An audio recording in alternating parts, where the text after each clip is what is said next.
Hello everyone, this is Meng from UCLA NLP Group.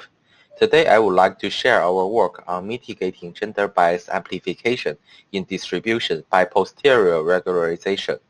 This is a joint work with Shengyu, Jieyu, Zhao, and Kai-Wei, Chang. Machine learning and natural language processing models are often trained on large datasets collected from user-generated content. These datasets usually contain bias.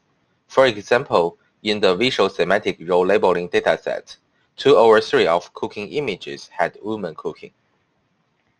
When a model trained to do the prediction, the model predicts nearly 85% images are female cooking on a test set with a similar distribution. This phenomenon systematically exists in various tasks as shown in the prior work, which is defined as the bias amplification. Formally, gender ratio in the top prediction is further away from 0.5 than it is in the training corpus. In this example, the ratio of male changes from 0.33 to 0.16.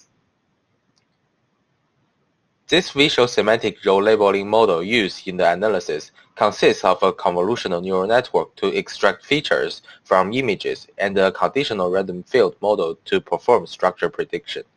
This CRF model is a probabilistic model and it assigns every instance a probability by aggregating scores of subcomponents. Previous work analyzes bias amplification from a top prediction perspective, where the model is forced to make a decision even if the probability of predicting the agent is female and male are similar, and hence potentially amplifies the bias.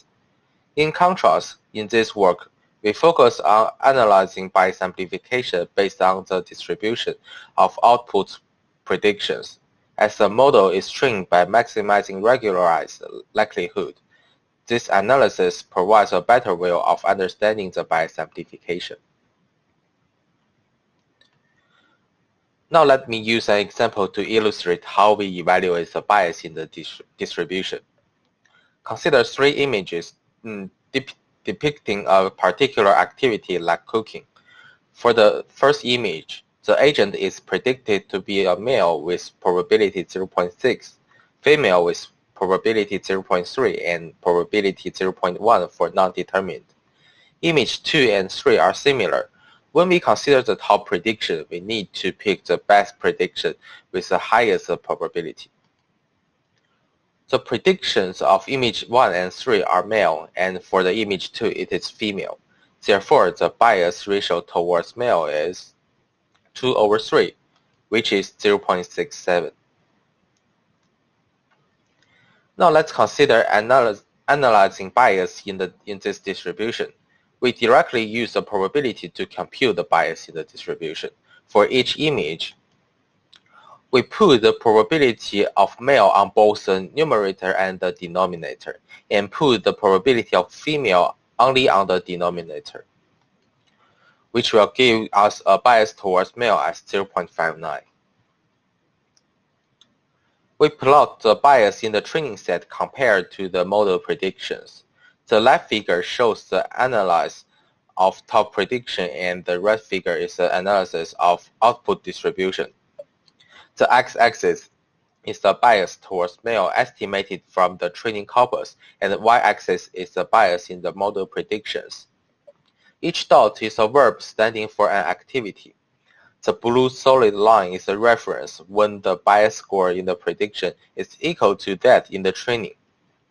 If there is no bias amplification, all the dots should be scattered around the blue reference line within the tolerance margin indicated by the dashed lines.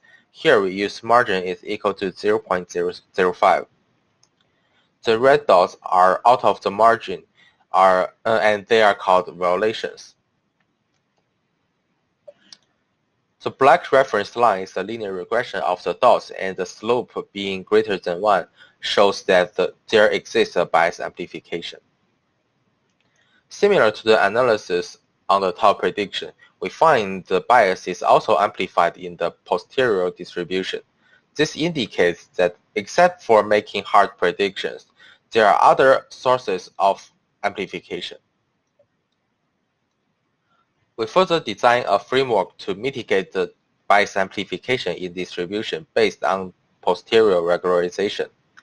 The rectangle stands for the distribution space, and p theta is the origin predicted distribution.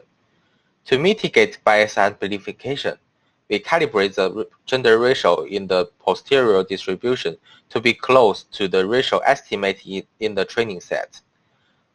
We call such posterior distribution as feasible distribution, and they form the feasible set Q. In the feasible set Q, we want to find the distribution Q star that is closest to p theta, and the distance is measured by KL divergence. The Q star is called the calibrated distribution, and more details are in the paper. Here is the result of posterior regularization. On the left, we show the bias in the distribution before doing the regularization, and on the right is the distribution after the regularization. The amplification is a matrix to evaluate the average degree of bias amplification.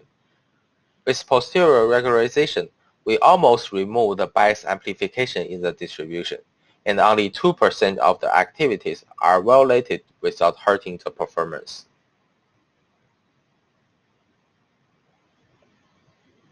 In this paper, we analyzed the bias amplification from the posterior distribution perspective. With posterior regularization, we almost remove the bias amplification in the distribution.